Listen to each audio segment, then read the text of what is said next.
Very good morning. सबका फिर से स्वागत है। तो अब तक हमने कौन कौन से चैप्टर देखे हैं? देखो, पार्ट टू में हमने differentiation, application of derivatives, indefinite integration, definite integration, application of definite और डिफरेंशियल इक्वेशन, ये 6 चैप्टर कंप्लीट कर दिए। ठीक है। अभी प्रोबेबिलिटी डिस्ट्रीब्यूशन और बायनोमियल डिस्ट्रीब्यूशन हम बाद में लेंगे, सबसे आखिरी में लेंगे, क्योंकि उसका वेटेज ज्यादा नहीं है सीईटी के लिए। लेकिन पार्ट वन के अभी बाकी के चैप्टर्स हमें लेने हैं। और एक चीज याद रखो कि 40 क्वेश्चन जो है ये मैथ्स पार्ट एग्जाम क्लास 12 का जो सिलेबस है हमारे महाराष्ट्र सीईटी में, वो उससे ही आने वाले हैं। 40 क्वेश्चन, 50 में से 40 क्वेश्चन, और 10 क्वेश्चन क्लास 11 से आएंगे। तो इसलिए पहले क्लास 12 का हम लेंगे और 11 के जो भी टॉपिक रिलेटेड है वो भी हम साथ साथ कवर कर लेंगे। ठीक है। तो अभी हम आज पार्ट वन स्टार्ट करेंगे, पहला चैप्टर मैथमेटिकल लॉजिक। ओके। तो मैथमेटिकल लॉजिक बहुत ही आसान चैप्टर है। फर्स्ट चैप्टर आपको पता होगा, बहुत सारे स्टूडेंट्स को इस चैप्टर में बहुत अच्छा कॉन्फिडेंस आया है। फिर भी कंसेप्ट हम पूरे रिकैप कर लेंगे। आपको पता है कि ये मैंने आपको पढ़ाया था पिछली बार ऑनलाइन लेक्चर में। वही सारे कंसेप्ट हम पहले अभी रिवाइज कर लेंगे। ठीक है। सबसे पहला पॉइंट नंबर 1 है, स्टेटमेंट का मतलब क्या होता है? स्टेटमेंटचा अर्थ काय होतो? So a statement is an assertive और डिक्लेरेटिव्ह सेंटेन्स, त्याला आपण मराठीत विधानार्थी वाक्य म्हणतो, whose truth value is either true or false but not both simultaneously is called as a statement. म्हणजे काय, ज्याची ट्रूथ व्हॅल्यू एकतर ट्रू असेल किंवा फॉल्स असेल, दोन्ही नको एकत्र, तर अशा सेंटेन्सला आपण म्हणतो. पण ते कसं सेंटेन्स असलं पाहिजे? Assertive sentence. आता इथं मी खाली टाइप्स ऑफ सेंटेन्स लिहून दिलेत. पहिला असर्टिव्ह सेंटेन्स विधानार्थी वाक्य, ज्याच्यामध्ये subject plus verb plus object ही रचना असते. इंट्रोगेटिव्ह सेंटेन्स प्रश्नार्थी वाक्य, WH question, verbal question. Imperative sentence प्रश्नार्थी वाक्यामध्ये शेवटी प्रश्नचिन्ह असतेच. इम्पेरेटिव्ह सेंटेन्स म्हणजे आज्ञार्थी वाक्य, ज्याच्यामध्ये वर्ब पासून स्टार्ट होते, command, order, request, suggestion. Exclamatory sentence म्हणजे उद्गारवाचे वाक्य. हे 4 टाइपचे वाक्य असतात, तुम्हाला माहिती आहे इंग्लिशमध्ये. त्यापैकी असर्टिव्ह सेंटेन्सलाच आपण स्टेटमेंट म्हणतो. बाकीच्या सेंटेन्सला आपण स्टेटमेंट म्हणू शकत नाही. आणि त्या असर्टिव्ह सेंटेन्समध्ये पण त्याची ट्रूथ व्हॅल्यू जी आहे ती एकतर ट्रू असायला पाहिजे किंवा फॉल्स. दोन्ही ट्रू फॉल्स एका वेळी नसायला पाहिजे. ओके. उदाहरणार्थ, for example, sun rises in the east. इथं सब्जेक्ट वर्ब ऑब्जेक्ट म्हणजे हा असर्टिव्ह सेंटेन्स आहे, आणि याची ट्रूथ व्हॅल्यू ट्रू आहे, कारण की सन रायजेस इन द ईस्ट, सूर्य पूर्वेला उगवतो, हे करेक्ट आहे. म्हणून हे झालं असर्टिव्ह सेंटेन्स आणि त्याची ट्रूथ व्हॅल्यू ट्रू आहे, म्हणून हे स्टेटमेंट आहे. तर स्टेटमेंट आहे की नाही हे कसं ओळखायचं? 3x - 2 = 0. बघा, x ची व्हॅल्यू जर का मी 2/3 टाकली इथं, तर त्याच्यासाठी हे मला आन्सर 0 भेटेल. ठीक आहे. पण बाकीच्या x च्या व्हॅल्यूसाठी 2/3 सोडून उरलेल्या व्हॅल्यूसाठी हे राइट हँड साइड 0 भेटणार नाही मला. म्हणजे x = 2/3 ला हे ट्रू येत आहे आणि बाकीच्या व्हॅल्यूसाठी हे फॉल्स येत आहे. म्हणजे एकाच वेळी हे ट्रू आणि फॉल्स येत आहे, म्हणून हे स्टेटमेंट नाही. आणि जे सेंटेन्स एकाच वेळी ट्रू आणि फॉल्स येते, त्याला आपण म्हणतो ओपन सेंटेन्स. जसे हे इक्वेशन दिलेले असतात ना, हे सर्व ओपन सेंटेन्स असतात. हे लक्षात ठेवायचं. x + 6 = 9. हे इक्वेशन आहे. x च्या जागी 3 टाकला तर ते ट्रू होईल, आणि 3 सोडून बाकीच्या व्हॅल्यू टाकल्या तर ते फॉल्स होतील. ओके.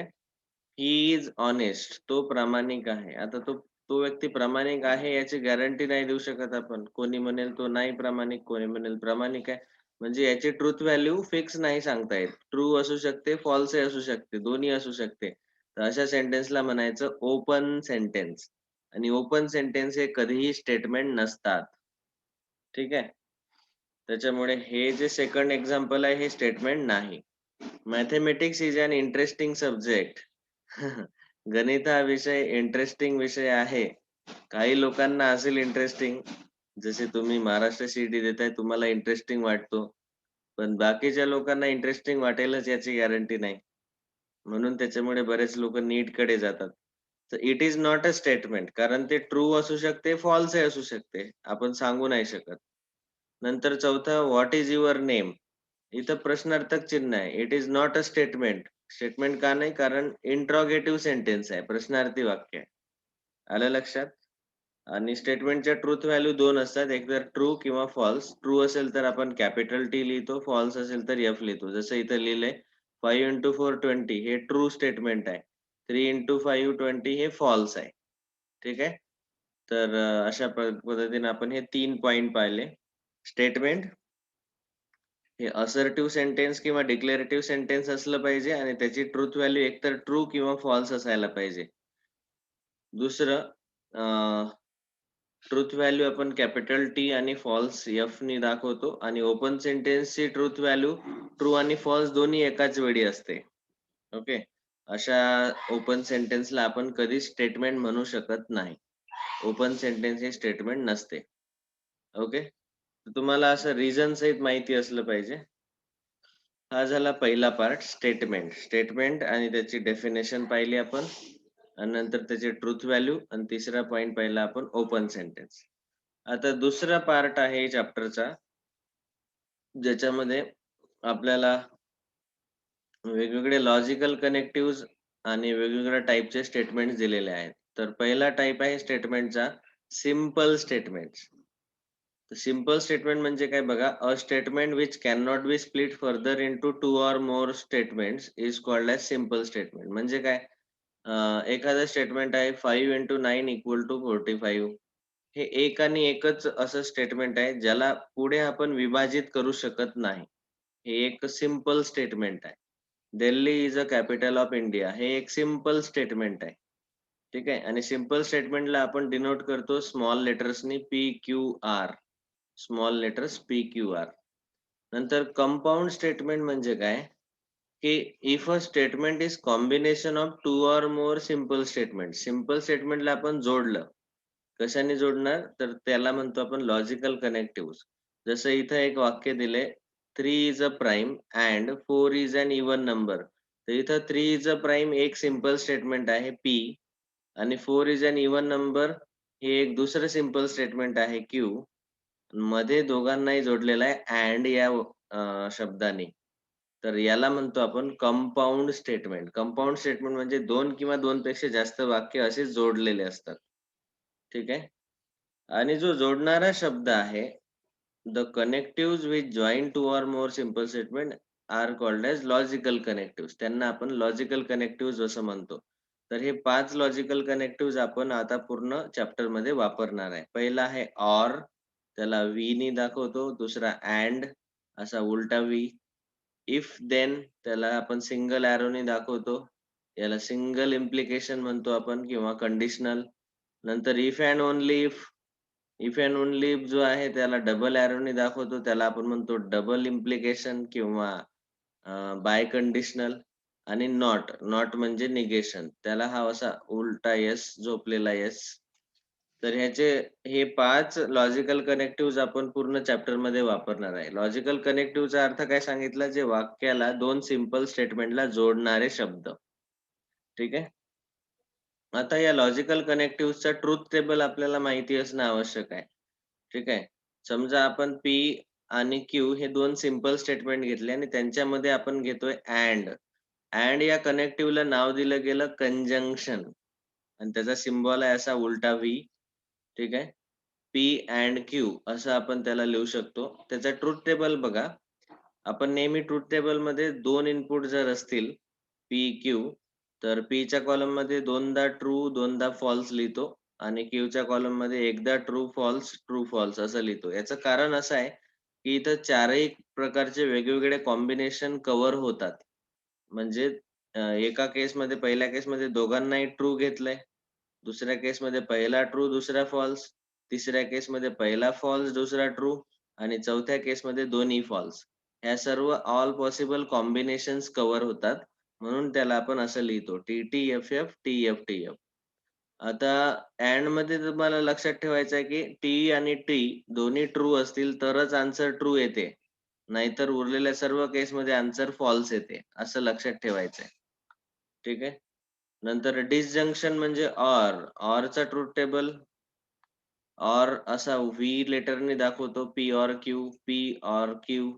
त्याचा ट्रुथ टेबल पीचा कॉलम टी-टी-एफ-एफ, क्यूचा कॉलम टी-एफ-टी-एफ आणि पी ऑर क्यू मध्ये लक्षात ठेवायचं की दोन्ही फॉल्स असतील, दोन्ही इनपुट स्टेटमेंट फॉल्स असतील, तर ऑरचं ट्रुथ व्हॅल्यू जी आहे ती फॉल्स येते. आणि उरलेल्या ज्या ट्रुथ व्हॅल्यू आहेत ह्या नेहमी ट्रू येणार. दोन्ही फॉल्स असले तर फॉल्स नाहीतर ट्रू असं लक्षात ठेवायचं. ला काय सांगितलं दोन्ही ट्रू असले तर ट्रू नाहीतर फॉल्स. ला दोन्ही फॉल्स असले तर फॉल्स नाहीतर ट्रू. तिसरं आहे लॉजिकल कनेक्टिव्ह इफ देन, त्याला आपण म्हणतो सिंगल इम्प्लिकेशन. इम्प्लिकेशन पण म्हणतो. त्याला आपण एरोनी दाखवतो असं सिंगल एरो. इथं पी ला आपण म्हणतो अँटिसिडंट आणि क्यू ला म्हणतो कॉन्सिक्वन्स. Okay, consequence.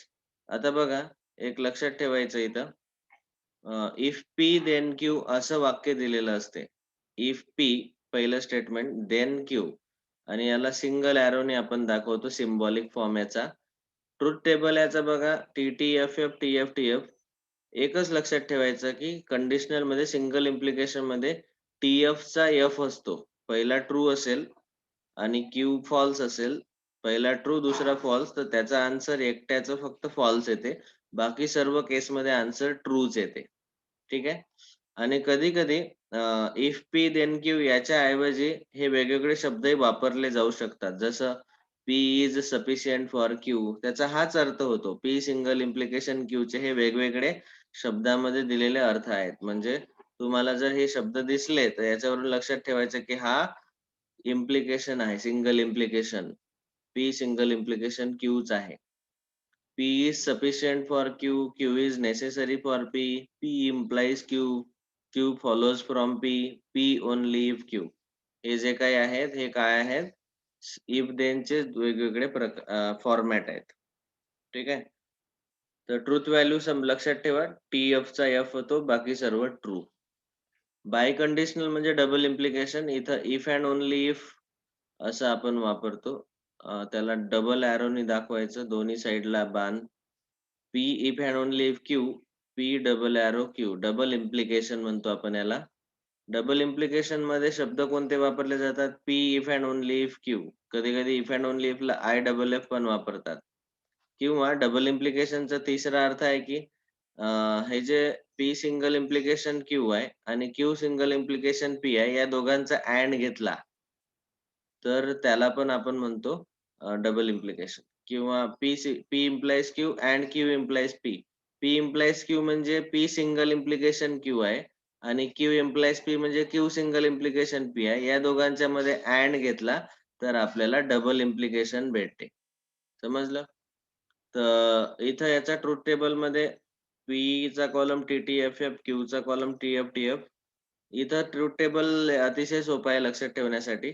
दोन्ही सारखे असतील, ट्रू ट्रू असतील तर आन्सर ट्रू, फॉल्स फॉल्स असेल तरी आन्सर ट्रू.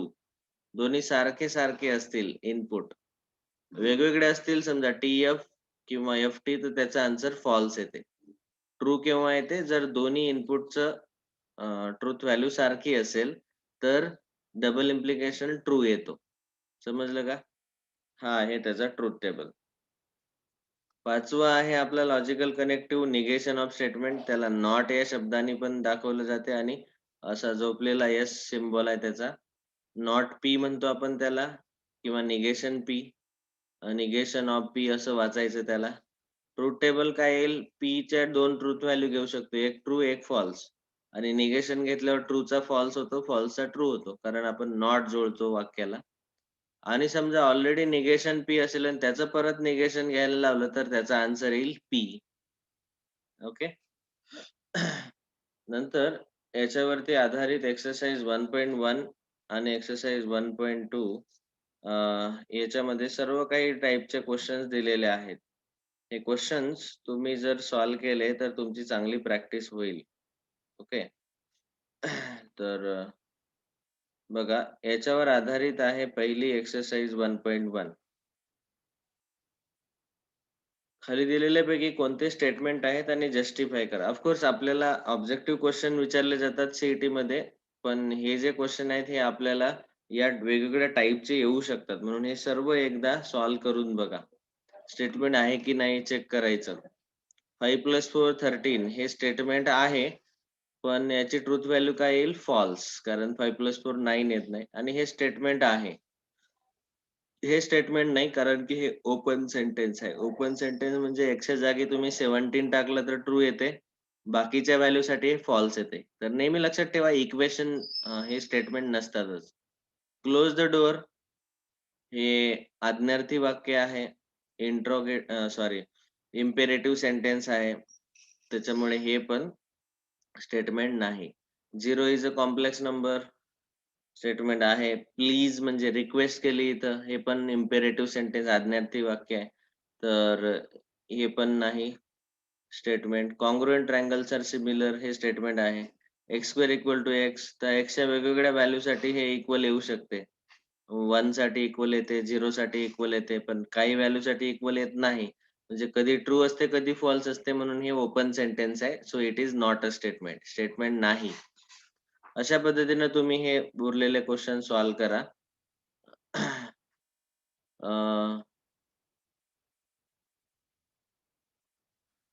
नंतर आहे right the following compound statement symbolically. सिम्बॉलने लिहायचंय. तर Nagpur is in Maharashtra and Chennai is in Tamil Nadu. बघा, नागपूर इज इन महाराष्ट्र त्याला आपण पी नी दाखवले. चेन्नई इज इन तामिळनाडू त्याला आपण क्यू नी दाखवले.